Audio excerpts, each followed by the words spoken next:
James, and today I'm just going to be talking about the Nike On Air designs for 2019.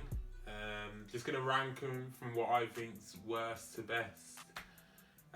Talk about just a bit about the story behind what I've read on some of them, the designs, a bit of the wearability, and just wanted to share my opinion.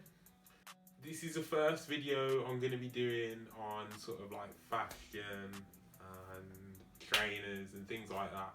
Like I've got a bit of knowledge and I just want to share it with the people, share it with you guys. So yeah, let's get into it. Nike had this sort of like on-air design thing. I think people submitted designs to Nike and then they chose sort of like 6 winning designs and then worked with them to actually make their designs come true. I'm not too sure if this is an actual Air Max Day thing. I don't think it is, because I read somewhere that they weren't releasing any sneakers, any trainers for Air Max Day. But I think this is Nike's way of doing Air Max Day without actually doing Air Max Day kind of thing. So yeah, because I remember back in 2017, I remember back in 2017, someone correct me if I'm wrong, they did something similar where they invited people to sort of like design their own trainers, and quite a few designs, and the Sean Weatherspoons won, and I really don't think they should have won. From what I remember, I'll put a picture up here somewhere. There was a pair of like sort of 90, I don't know what they were a mix of everything, and they had like 3 small swooshes on there, made by Mini Swoosh. She's got an Instagram and she does some cool stuff, and those were sick, those were bad, and those, for me, those should have won. Or there was another pair of like 97s that were in black with a VaporMax sole, and those were so much better than the Witherspoons. But I think with Sean's ones, they were very easy to wear. Obviously if they put them into production, they'd attract a lot more people, a bit more sort of like commercial, a bit more easy to digest kind of shoe, if you get what I mean.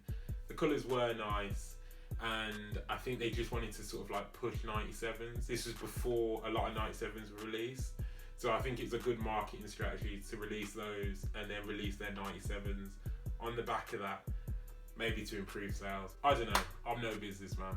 But yeah, so today, like I said, getting back to the point, I just want to talk about the on-air designs from 2019.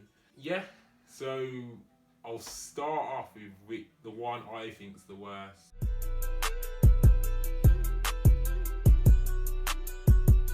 So, starting off at number 6, it's these Air Max 97 London Summer of Loves. I don't know, I sort of feel like I should like these because I'm from the UK and they're repping the UK, London, whatever. But I'm going to be honest, I think these are just a bit of an eyesore. I'm not the biggest fan of 97s.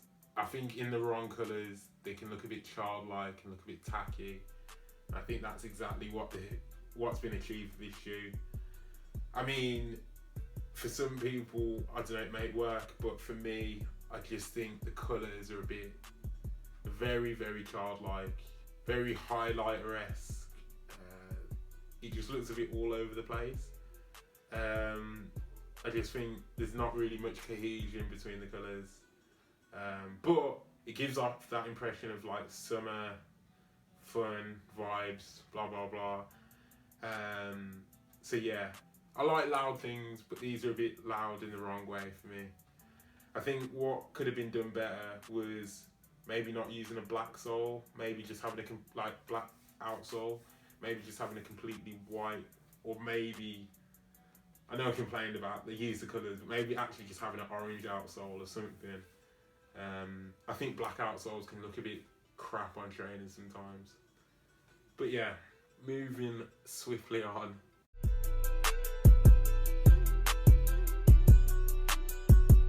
The Air Max 1 Tokyo Maze. I had these higher up, and then on review, I took him down to number 5. I do like the idea behind it. I think it's a very interesting shoe. It's an eye-catching shoe. I think reading here, the wavy lines were meant to represent sort of the tube lines in Tokyo. I do usually like Air Max 1s, but I just think these are a bit too much to look at. A bit crazy, a bit all over the place. And I just don't really get the multicoloured laces, to be honest. Maybe there's a story behind that, I don't know. And I think the main thing that kills it for me is that Air Max 1 shape-wise, the shape's really just gone downhill over the years. Before, back in the day, I remember it used to taper to the front a bit. The front of the shoe, it wasn't just sort of like a 90-degree angle like this. It used to slope down a bit, which made the shoe look a bit more, I don't know, less blocky, a bit more sophisticated, a bit more stylish. But yeah, these look very blocky, very chunky. I don't know, not really for me. But yeah, interesting shoe, and I've got to give it that. It looks like they've actually put thought into it. So yeah.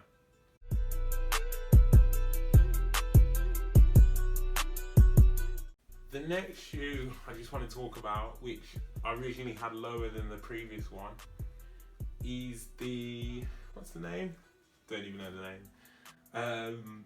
The Air Max VaporMax Plus Paris Works in Progress. So yeah, I think these are pretty cool. I think they're really unique. I didn't like them at first, but I'm watching videos and seeing them from multiple angles, I think they're a bit better. The colours are pretty cool as well. Just sort of the use of blues, whites. I think the designer, whoever it was, took inspiration from a construction site, from a building in Paris or something. I think they've referenced that, she's referenced that in the use of screws, being able to screw on the night tip, and the use of the strap over the middle of the shoe, which I think is actually really clever. And I think that's another reason why I put it a bit higher up on the list, because there's a lot more thought put into this shoe, and it allows the sort of consumer or whoever, the customer, to wear the shoe in different ways and make it a bit more personal to them. So I do think that's quite cool. On the flip side, I don't know how these would be worn in outfits. I'm not the biggest fan of VaporMax Pluses. They're a bit bulky. For me, I think, yeah, I've got size 13 feet, so I'm not a fan of shoes that won't make my foot look a bit slimmer and a bit smaller.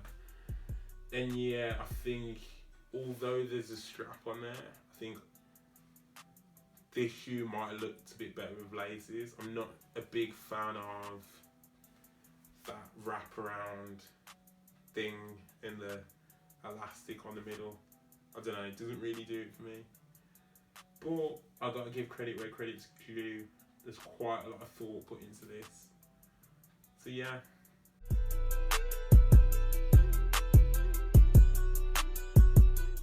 This one, I couldn't really decide, but then I did come to a decision at the end. So I think at number 3, I'd put the Air Max 97 Neon Soul, Neon Soul Air Max 97s. They are a good shoe. They are a good shoe. I mean, they are at number 3, but that doesn't mean they're a bad shoe. I actually think these are a good shoe. First off, the big tick on the side of the shoe really makes the shoe look a lot different. Really sets it apart from a typical 97. Makes the shoe a lot more eye-catching and just a lot more interesting, for one. And overall, I like the fact that whoever designed this put that on there, because it's not too much. I mean, you could argue with the last shoe, the Vapor Max, the additions and all this kind of stuff might have been too much. The design on the Air Max 1 might have been too much, but that was just enough to make it stand out, but not too much to make it bold and unwearable. And that's what I like about this shoe. It is very wearable. The leather's cool. Seeing them on feet, I've seen videos of people wearing them on feet and they look just like a really clean pair of shoes. And the design, the inspiration by the design is pretty cool, sort of like the neon lights. Yeah, not a bad shoe. Downsides, I think the colours don't quite do it for me.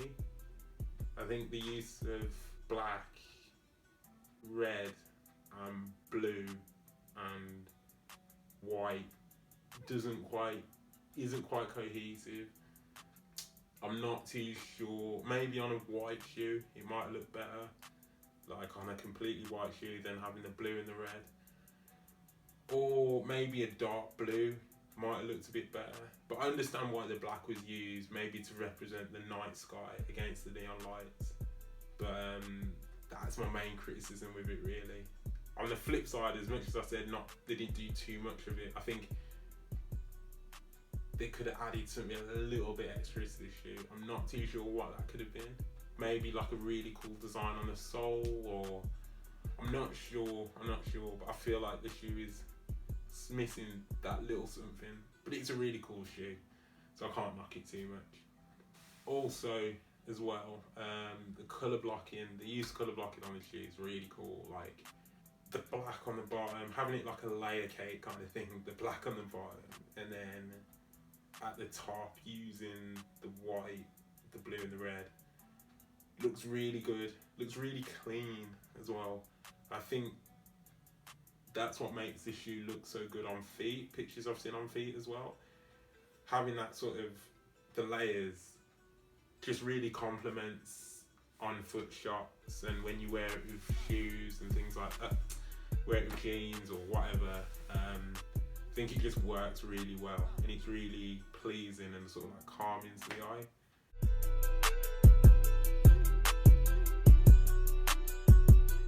Next shoe, this one I do like. I think the last shoe would fit my style and is a bit more wearable, and like I prefer it personally if I had to wear one. But this shoe, I do just think edges it in terms of like design, thought process. This shoe is the Air Max 98 La Mezcla. I think that's the mix in Spanish. So I think the designer behind this took inspiration from New York, sort of the mix of ethnicities, races, I think religions as well, just cultures in New York. And I think he wanted to just like represent that in one shoe. What's cool about this shoe for me is the use of the gradient from brown to like very dark brown to cream to like beige at the front of the shoe is really cool. And I suspect, I'm not too sure, but I suspect that's sort of to represent sort of the varying degrees of like skin tones in NYC, and just representing the multiculturalism, which I think is a really clever way of doing that. Yeah, so I really like that. And then I think on top of that, adding hits of blue to the shoe as well just complements the brown so well. It complements it so well. I think the colours on the shoe overall are just really balanced, sort of the brown, the blue, and then sort of the grey and bits of black. And the translucent sole as well. I think it makes the shoe look a lot more fresh and gives it that pop, and makes it kind of eye-catching again, but in a bit of a subtle way. And it's just a really well put together shoe. This might have gone to number one if a similar idea was done on a different shoe. I don't know, man. 97's just, not 97, 98's are just, I don't know. They're a bit too busy for me. There's a lot going on with this shoe. A lot of layers, a lot of lines, multiple night ticks. I think for me, it's too much, but I think the designer really did well on this with the use of colours and the gradient and stuff, to give the shoe some balance, even though it's quite hectic. On a different model though, I think that same idea could have been done a lot better. That's just my opinion.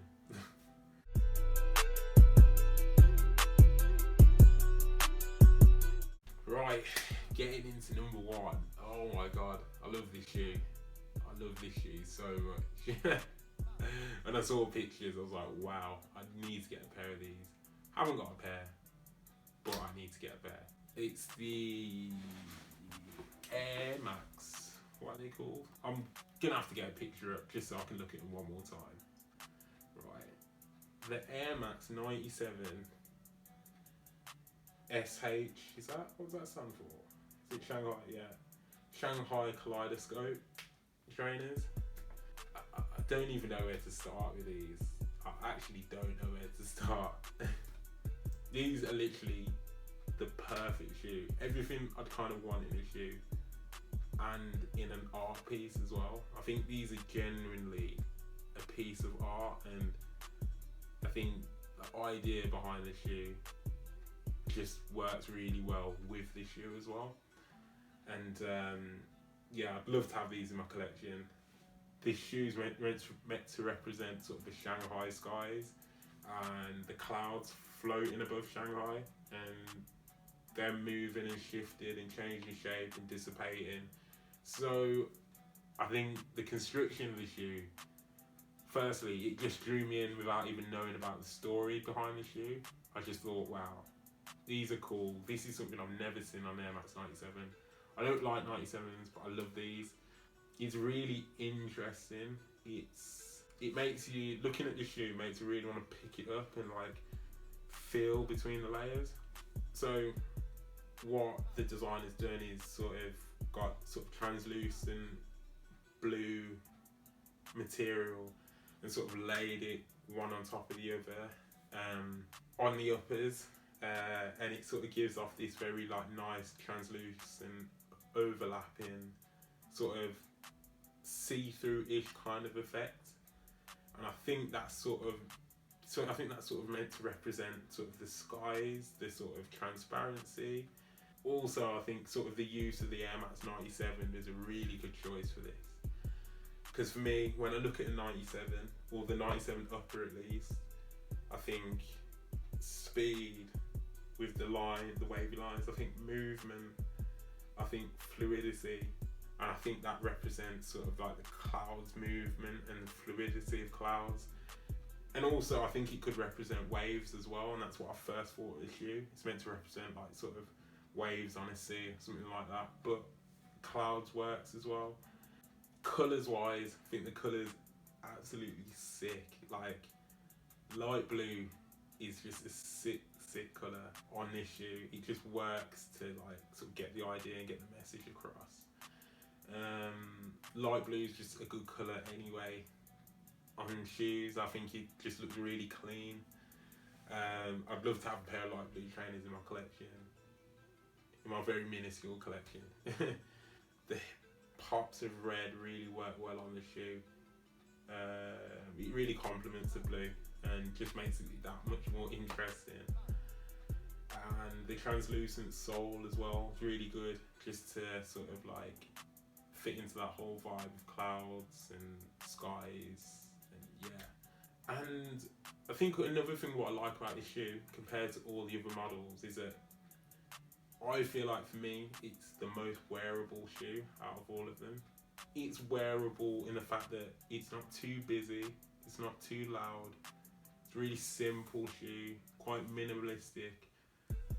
But what I like about it is when you look on further inspection, there is a lot more going on with the shoe, and you really have to look at the shoe twice to really understand what's going on. And I think I like that in a shoe, when it's intriguing like that. And yeah, and I think it's just a shoe that could be worn with like so many things, or worn in summer really well. whoever did this just did a cracking job, to be honest. It's cool, man. It's cool. I got nothing more to say on it.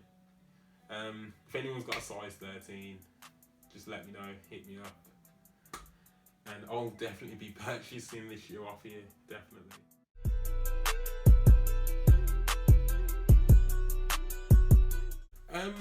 So I think overall, I don't know, I think the designs weren't too bad. I think 3 of the designs I didn't like too much, and 3 of the designs were good and sort of wearable.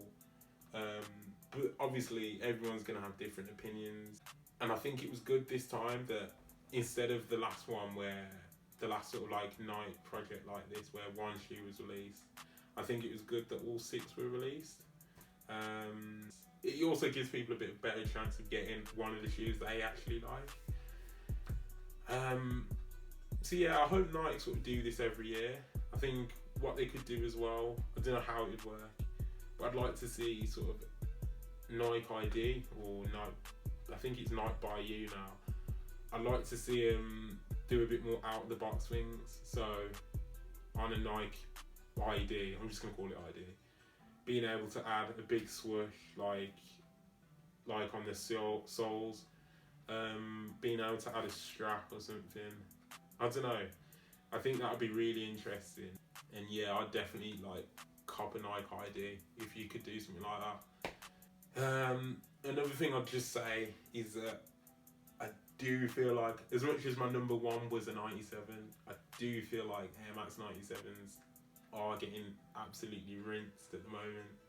I think Nike do this every year. They just get a model and just rinse it and rinse it and rinse it and rinse it.